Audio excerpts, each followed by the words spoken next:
पूर्व भारत वनस्पति और जीव जैव विविधता का आकर्षण का केंद्र है और कई स्थानिक प्रजातियों का निवास स्थान है। इन प्रजातियों में से मिथुन बोस फ्रंटिलिस एक महत्वपूर्ण प्रजाति है, जिसे पहाड़ों की मवेशी के रूप में भी जाना जाता है। ये भारत के उत्तर पूर्वी पहाड़ी क्षेत्र की गोजातीय प्रजाति है। उनका प्राकृतिक आवास हाईलैंड्स के जंगल में है। ये मुख्य रूप से भारत के अरुणाचल प्रदेश, नागालैंड, मणिपुर और मिजोरम के उत्तर पूर्वी पहाड़ी राज्यों के वर्षावनों में पाया जाता है। भारत में 4 प्रकार के मिथुन उपलब्ध हैं और उनका नाम उस राज्य के नाम पर रखा गया है जहां वे हैं: अरुणाचली, मिजोरमी, नागामी और मणिपुरी। भारत के उत्तर पूर्वी पहाड़ियों में मिथुन के विभिन्न उपभेदों की पहचान करने के लिए मिथुन पर राष्ट्रीय अनुसंधान केंद्र द्वारा किए गए सर्वेक्षण के अनुसार 4 अलग अलग उपभेदों की पहचान की गई है।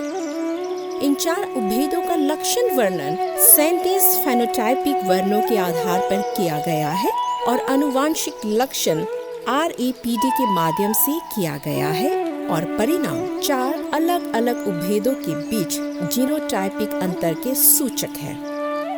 मिथुन को भारत के उत्तर पूर्वी पहाड़ी क्षेत्र का गौरव माना जाता है। पूर्वोत्तर क्षेत्र की स्थानीय जनजातीय आबादी के सामाजिक, आर्थिक और सांस्कृतिक जीवन में महत्वपूर्ण भूमिका निभाता है। हमारे निस्से ट्रेडिशंस जो counting of our evolutions from the earliest time to the present, ये एक जो सब को हम लोग अपना दीदी, बहन और सेनी बोलते हैं। तो उसमें सेनी जो है मतलब दीदी है और बहनी जो है हम लोग का ह्यूमन बीइंग।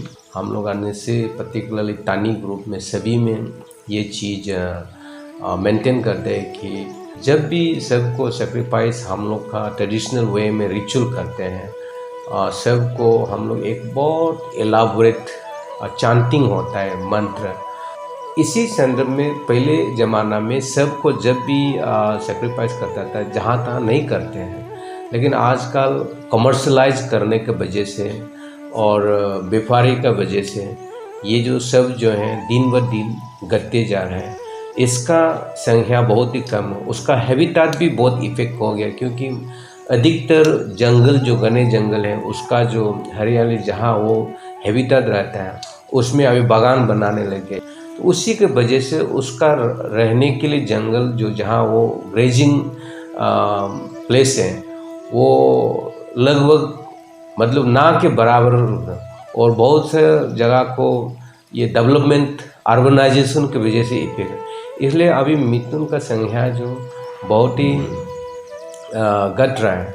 तो इसको हम लोग एक साइंटिफिकली, कल्चरली और एडमिनिस्ट्रेटिवली एक प्रिवेंटिव मेजर्स हम लोग को लेना पड़ेगा, नहीं तो ये जो स्पीसीज हैं ज़्यादा समय नहीं हो कि ये स्पीसीज आंखों के सामने हो गायब होने का चांस है और एक्सटिंक्शन होने का चांस है। मिथुन का स्वामित्व समाज में व्यक्ति की समृद्धि और श्रेष्ठता का प्रतीक माना जाता है। किसान मुख्य रूप से मांस के लिए पालते हैं। इसके अलावा इस जानवर को विभिन्न सामाजिक और सांस्कृतिक समारोह जैसे कि शादी के तोहफे और बलि के जानवर के रूप में भी इस्तेमाल किया जाता है। हालांकि वर्तमान में किसान इसके दूध का सेवन नहीं करते हैं। ये जानवर अत्यधिक पौष्टिक दूध का उत्पादन करता है। मिथुन जंगल के चारे, पेड़ के चारे, जड़ी बूटियों और अन्य प्राकृतिक वनस्पतियों पर पनपता है। किसान कोई अतिरिक्त चारा नहीं देते हैं। हालांकि जानवर का स्वामित्व किसानों के पास है, लेकिन उन्हें अर्ध जंगली स्थिति में प्राकृतिक जंगल में रखा जाता है।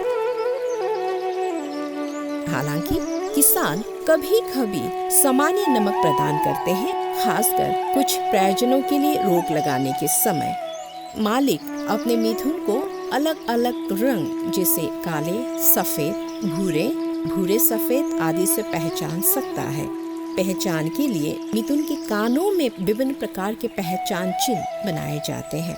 इसी तरह प्रत्येक मिथुन अपने मालिक को जानता है, जो इस तथ्य से परिलक्षित होता है कि मिथुन समय समय पर नमक के लिए मालिक के पास जाता है और जंगल में स्थित प्राकृतिक खारे पानी, स्थानीय नाम सेतांग सीक पर अपनी प्यास बुझाने जाता है।